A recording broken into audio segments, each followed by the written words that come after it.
Kun chaanaalii Addis Ababaati. Saba guddaaf miidiyaa guddaatu mala. Akkam jirtu kabajamtoota hordoftoota miidiyaa Abdii Sabaa. Guyyaa har'aa barnoota afaan Oromoodhaan Freshman Koorsii Introduction to Economics jedhamu kan waliin barannu ta'a. Chapter 1 Introduction of Economics. Egaa Economics jechuun maal jechuudha? Economics jechuun jecha oikonomiyaa jedhurraa kan dhufedha. Oikonomiyaa jechuun jecha hiika lama of keessaa qabudha. Innis oikos and nomos jedhama. Oikos jechuun house, mana jechuu yommuu ta'u, nomos jechuun rule, seera, custom, bartee jechuudha. Kanaafiyyuu economics jechuun jecha mana tokko bulchuu jedhamurraa kan dhufedha jechuudha. Dhimmi economics jedhu wantoota lama irratti hundaa'uudhaan kan lafa kaa'amedha. Tokkoffaan society material wants are unlimited. Inni jalqabaa fedhiin ilma namaa daangaa hin qabu. It is unlimited. Fedhii meeshaalee garaagaraaf ilmi namaa qabu daangaa miti. Har'a yoo kana barbaadde bor immoo kan isa caalu barbaaduun kee hin hafu. Kanarraa kan ka'e economics dhimmi jedhu kanarratti hundaa'uudha jechuudha. Inni lammataa immoo haa ta'uyyuu malee ilmi namaa fedhii hanga kanaa qabatu malee resource yookaan meeshaaleen wantoota ilmi namaa barbaadan dalaguuf gargaaran ammoo limited daangaadha jechuudha. Kanaafiyyuu dhiyeessii meeshaalee garaagaraa ilmi namaa barbaadan irratti erga hanqinni jiraatee akkuma kana fedhiin ilma namaa erga jiraatee bifa saayinsawaatiin dhimma kanaaf furmaata lafa kaa'uu fi economics barnooti jedhu barbaachisee jechuudha. Fedhii hawaasni meeshaa tokkoof qabu yommuu jennu maal jechuu barbaanneeti? We refer to the desire of consumers. Fedhii warra meeshaa sana bitatanii akkasumas business firms and government to get those things that help them realize their respective goals. Fedhii qaban tokko yookaan karoora qaban kaayyoo qaban tokko galmaan ga'uu fi fedhii hawaasni tokko qabu meeshaalee garaagaraadhaaf fedhii hawaasni tokko qabu jechuu keenya. Yeroo maal jennu society material wants yommuu jennu nama dhuunfaa tokkos ta'uu ni danda'a, biizinesii tokkos ta'uu ni danda'a, government bulchiinsa tokkos ta'uu ni danda'a. Meeshaa tokko argachuudhaaf kaayyoo isaanii tokko galmaan ga'uuf fedhii isaan qaban meeshaa tokko irratti jechuu keenya jechuudha. The goal of consumer is to get maximum satisfaction. Haa ta'uyyuu malee kaayyoon nama meeshaa tokko bitatu maalifidha yoo jenne ilaalle is to get maximum satisfaction. Nagaa ol ka'aa ta'e irra ga'uu jechuudha. Ilmi namaa fedhii qaba. Fedhii qabu sanaa fedhii isaa gadi buusuuf maximum satisfaction argachuu fi meeshaa garaagaraa ilmi namaa tokko qopheeffata jechuudha. The goal of the business is to produce good and service for profit and the goal of government is to satisfy the collective want of its citizen. Businessni tokko immoo meeshaa garaagaraa maaliif barbaada? Meeshaalee biraa meeshaa sanarraa ittiin ijaaruu fi meeshaalee haaraa oomishe sana irraa immoo profitii argachuuf. Kana jechuudha biizinesni tokko kan inni meeshaa garaagaraa kan inni barbaaduuf jechuudha. Haa ta'u egaa gavarnimentiin tokko ammoo maaliifitu maateriyaalii garaagaraa barbaade jennaan to satisfy collective wants of its citizen. Akkuma beekamu fedhii waliigalaa hawaasa isaa guutuufidha jechuudha. Kanaafiyyuu bifa kanaanitu consumer namni dhuunfaa tokko akkuma kana biizinesiin tokko akkuma kana government yookaan bulchiinsi tokko wantoota kaayyoo garaagaraadhaaf fidu maateriyaalii garaagaraa barbaadu jenne. Bifa kanaan ibsuu ni dandeenya jechuudha gabaabsine. Itti haafufnu. Na waliin ta'a qaamaaf qalbiidhaan na hordofaa. Haa ta'uyyuu malee sa'aatii ammaa dhimmi economics jedhu dhimma addunyaa gaaga'aa jiru ta'uun isaa beekamaadha. Kanaafiyyuu barattoonni marti saayinsii economicsii kana sirnaan barachuu qabu jechuudha. Maaliif economicsii fayyadamuudhaan of bulchinaa, mana bulchinaa akkuma kana bu'aallee argannaa akkuma kana bulchiinsi yookaan mootummaan illee hawaasa isaa economics dhimma jedhu irratti based ta'etu bulcha. Sababa ta'eef economics irratti focus gochuu qabna jechuudha barattoonni marti. Yommuu itti fufnee ilaallu human wants are not only numerous but also expand and diversify through times. Fedhiin ilma namaa daangaa miti. Maal jechuudha? Yeroodhaa gara yerootti kan babal'atuu fi yeroodhaa gara yerootti kan jijjiiramudha fedhiin ilma namaa jechuudha. Therefore, human wants are unlimited. Fedhiin ilma namaa daangaa miti. Human wants are unlimited. Fedhiin ilma namaa daangaa miti jechuudha. Haa ta'uyyuu malee fedhiin ilma namaa daangaa miti jechuun dhiheessii keenya waliin wal hin gitaa dhimma jedhu immoo haa ilaallu. Resource jechuun yookaan dhiheessii jechuun anything natural or man-made that can be used in production of goods and services. Resource jechuun wanta uumama ta'ee akkuma kana namtolchee ta'ee kan maaliif itti gargaaramnudha? Meeshaalee garaagaraa oomishuu fi akkuma kana tajaajila garaagaraaf itti fayyadamnu maal jedhama? Resource jedhama jechuudha. Dhiheessii jechuun wantoota meeshaa garaagaraa ittiin tolchuuf dhiheessinu jechuudha gabaabamatti. Thus, kanaaf economic resource are the means to produce goods and services. Resourcein dhiheessiin ikoonoomii tokkoo jechuun maal jechuudha? Karaa ittiin meeshaa garaagaraa akkasumas tajaajila garaagaraa ittiin maal goonudha? Oomishnudha jechuudha. Example are various type of labor, oil, deposit, minerals. Fakkeenyi resource kanaa waliin haa ilaallu. Dhiheessii jechuun dhiheessii yommuu fakkeenya ilaallu labor dafqa. Dafqi tokko dafqa jechuun dafqii bulaa akkuma jedhamu humna namaa jechuudha. Labor jechuudha. Humni nama tokko waan tokko oomishuuf sababa nu gargaaruuf laborii akka maalitti fudhachuu dandeenya? Akka dhiheessiitti fudhachuu dandeenya. Oil deposit. Akkuma kana zayita garaagaraa jechuudha. Minerals mineraalota garaagaraa, building ijaarsa garaagaraa, communication facilities wantoota waliin qunnamuudhaaf nu tajaajilan garaagaraa illee akka dhiheessiitti fayyadamuu dandeenya. Dhiheessiin maal jechuudha dhiheessiin maal jechuudha jennee yoo barattoota nu dhaggeeffataa jiran gaafanne fakkeenya hedduu akkasiin kaasuu dandeessan ni amanna jechuudha. Itti haafufnu. These two contradictory facts lay the foundation for the field of economics. Dhimmi lamaan armaan olitti ilaalle kun lamaanitu economicsiidhaaf maal ta'anii? Fiildii economicsiidhaaf bu'uura ta'anii jechuudha. Fiildii economicsii tokkoof bu'uura kan ta'e maalodha? Wantoota lamaan armaan olitti dubbannedha. Inni jalqabaa dhiheessiin hanqina dhiheessiidhaa fi fedhii ilma namaati jechuudha. Kanaafuu economics is science which studies the allocation of scarce resources in production, consumption, and distribution of goods and service to attain the maximum fulfillment of society material wants. Kanaafuu economy jechuun saayinsii hanqina dhiheessii garaagaraa allocate godhu yookaan kan mijeessu jechuu barbaadeeti. In production meeshaa garaagaraa oomishuu irratti, consumption akkuma kanatti fayyadamuu irratti, distribution akkuma kana meeshaalee garaagaraa sana oomishanii tamsaasuu irratti maal nu kan gargaaru yommuu ta'u, maaliifidha fiildiin economics kan barbaachise? To attain maximum fulfillment of society material wants. Fedhii hawaasii tokko meeshaa garaagaraadhaaf qabu maal gochuudhaafi galmaan gahuudhaaf saayinsii barbaachisaa ta'edha jechuudha.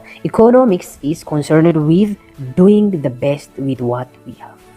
Haa ta'uyyuu malee economicsiin kan inni bu'uureffatu maaludha? Doing the best with what we have. Waan qabnuun waan beestii ta'e tokko dalaguudha jechuudha economicsiin. Akkuma jedhamee saayinsiin economicsi beekamaadha. Dhiheessiin yookaan resoursiin keenya hanqinni resorsii jira. Haa ta'uyyuu malee hanqina resoursiin sun utuu jiraatu bifa saayinsaawaa ta'een akkamittitu the best wanta beestii ta'e tokko akkamitti hojjechuu dandeenya waan qabnuun saayinsii jedhee dhimma kana saayinsii mijeessuudha jechuudha. Kanaafiyyuu economicsiin bifa hawaasummaa keessattis jireenya nama dhuunfaa tokko keessattis barnoota saayinsii jijjiiramaa fiduu danda'udha. Ilaalcha gaarii qabudha jechuudha. From the above definition, we understand the following points. Akkuma kana definitionii yookaan hiika economicsii armaan olitti ilaalle irraa pointii yookaan qabxii armaan gadii kanatu hubanna. Innis maaludha? Economics is science. Economicsiin maaludha? Saayinsiidha. Inni lammataa the society face problem of scarcity. Hawaasni tokko rakkina hanqina meeshaalee dhiheessii garaagaraa akka qabutu hubannaa jechuudha. Inni sadaffaammoo there is problem of choice. Filannoo irratti rakkinatu jira jechuudha. filannoo ilma namaa tokko keessatti rakkinatu jira. Kana jechuun maal jechuudha? Fedhiin ilma namaa akka daangaa hin qabnetu baranna qabxii armaan olitti kaasne irraa jechuudha. The scope of economics. Amma immoo dameewwan ikoonomiksii garaagaraa ikoonomiksiin tokko ammam akka bal'atee jiru waliin ilaaluuf yaallaa jechuudha. From the point of view of element of analysis, economics has two major branches, microeconomics and macroeconomics. Bifa analysis ta'e tokkoon yommuu ikoonomiksii ilaallu, ikoonomiksiin dameewwan lama of jalaa qaba. Dameen jalqabaa microeconomics jedhama, dameen ittaanu immoo macroeconomics jedhama. Microeconomicsii waliin haa ilaallu. Microeconomics deals with economic behavior of individual unit.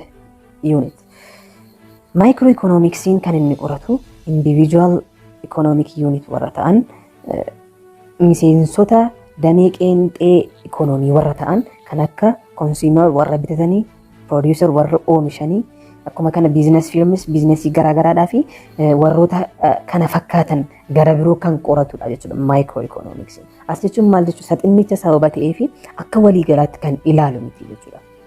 Akkuma kana walitti dhufeenya consumerii, producerii fi business firms gidduu jiranii kan qoratudha jechuudha microeconomics. Macroeconomics yommuu ilaallu ammoo macroeconomics is branch of economic analysis concerned with the economy as a whole.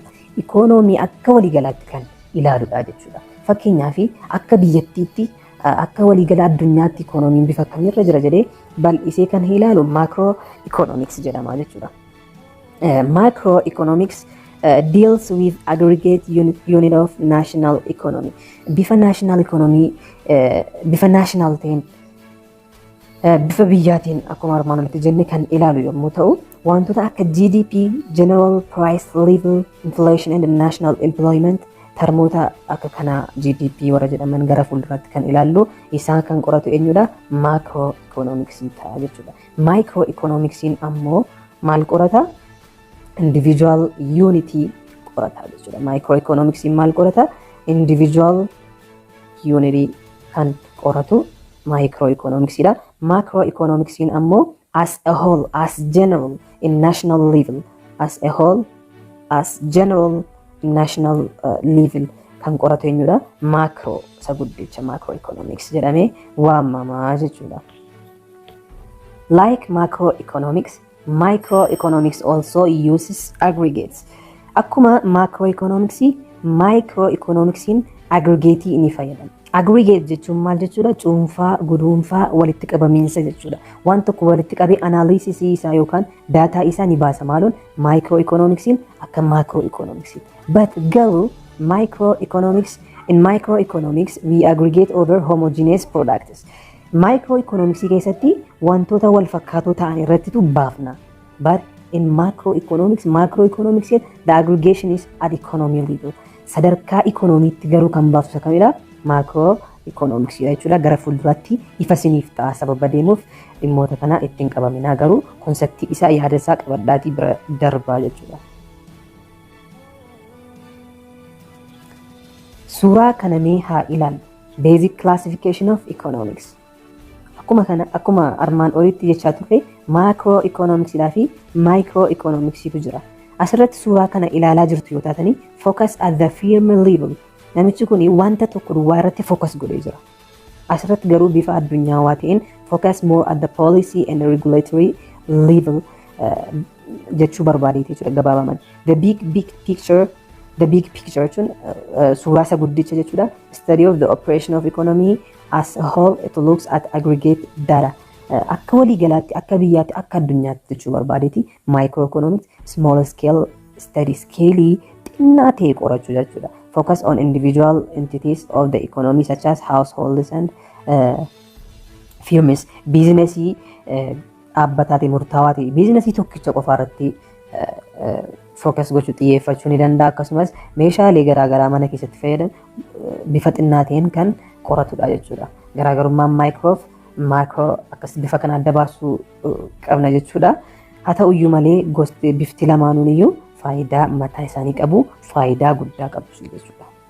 Iskaarsii jedhu kan inni irratti xiyyeeffatu dhiyeessii garaagaraa hawaasni tokko meeshaalee garaagaraa ittiin oomishuuf fayyadaman. Meeshaalee sun ammoo biyya keessatti dhiyeessuu irratti kan hanquuta yookaan kan buloo keessaa qaban kan buloo hin ta'in jechuudha. First the imbalance between our wants and needs to satisfy these wants. Inni kun walumaa galatti fedhii keenyaa fi fedhii keenya sagal mangaa fidu kan mul'isa iskaarsii jedhamu jechuudha. Resources can be classified as free and economic resources. Resources dhiyeessiin tokko maddii tokko kan inni qoodamuu danda'u free jedhamee kan dhiyeessii biyyaasaa fi economic resources dhiyeessii economic tokko jennee adda qoodamuu danda'u. Resources said to be free if the amount available to society is greater than the amount people reside as zero price. Resources is said to be free. Resources tokko kan inni free jedhamu if the amount available to society is greater than the amount people reside. Resources sun amma namni barbaadu ol yoo ta'e fedhii mataa gadi yoo ta'e asanayyuu tola zero price. Maal jedhanii free yookaan bilisaa tola. Economic tokko jechuun uummatni wanta hin barbaadne uummatni barbaadu kan jireenya isaa ol gaariidhaan resources keenya sun free jechuudha. Akkuma kana economic resource kan jedhamu yoo resource kan dhiyeessii godhudha. Is or economic resource if the amount available to society is greater than the amount people reside as zero.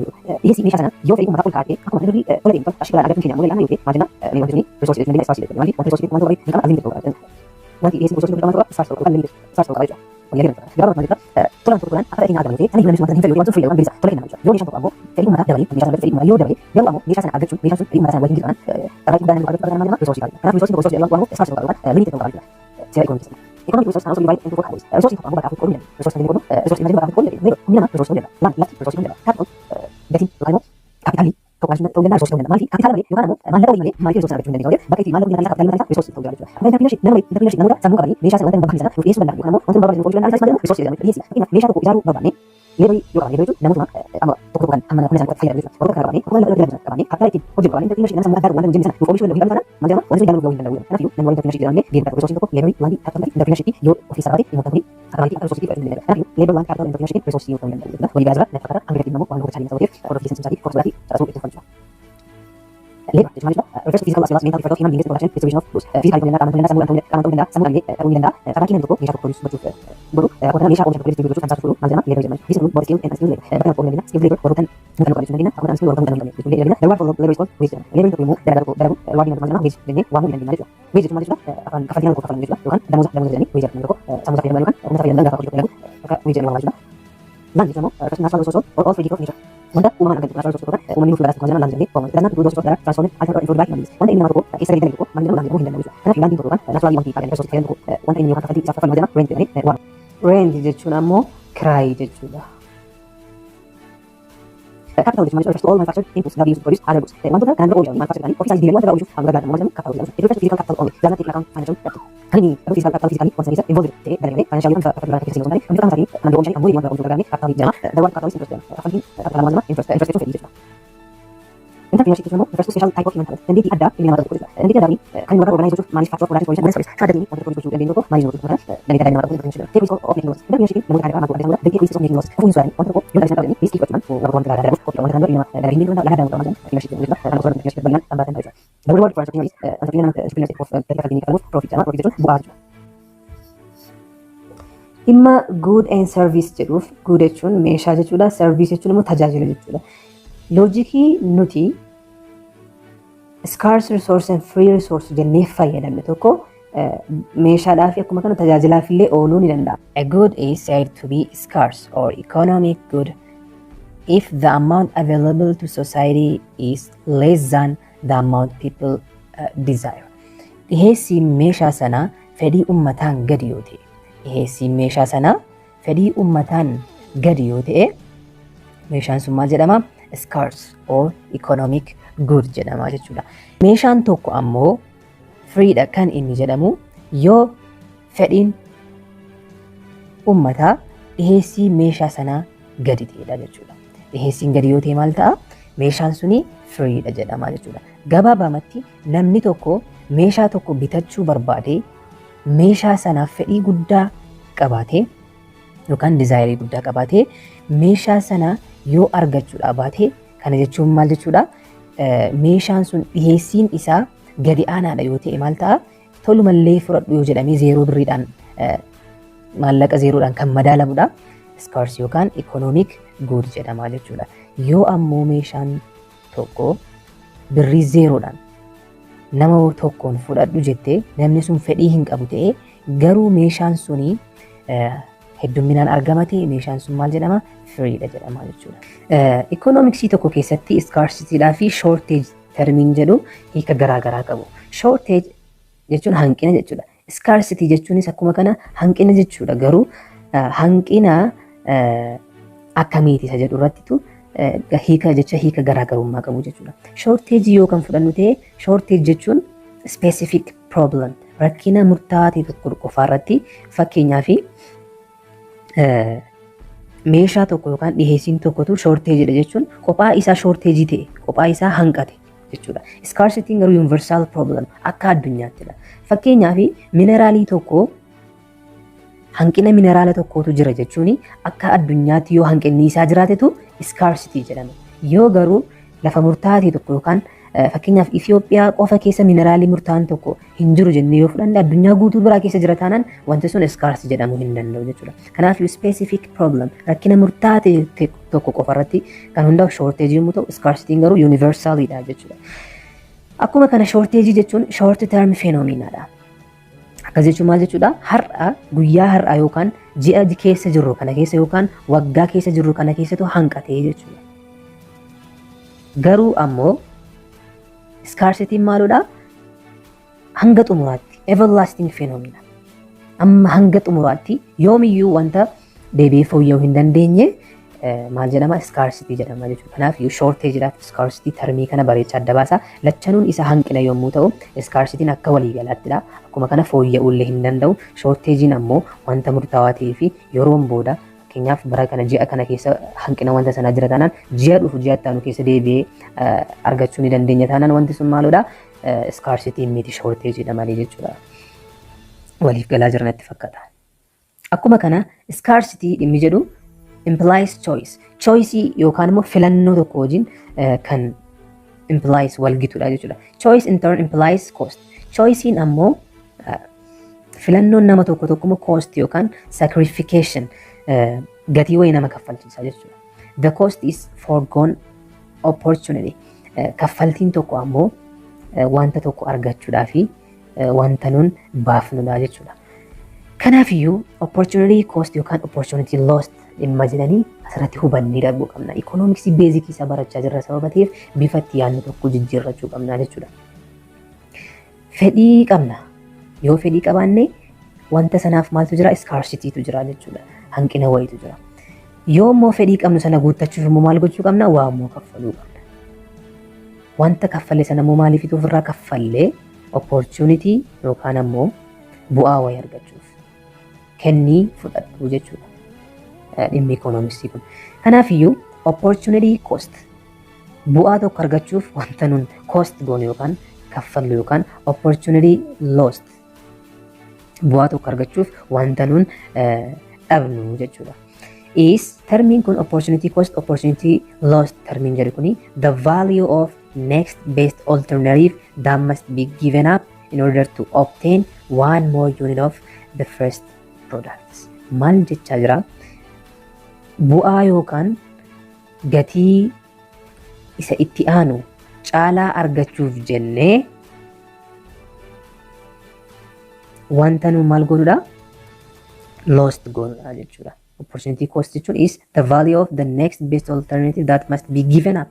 Wanta nu kenninee kaanee deebinee ammoo wanta isa caalu argannudha jechuudha. Fakkeenyaaf maallaqa tokko namni tokko ni barbaada.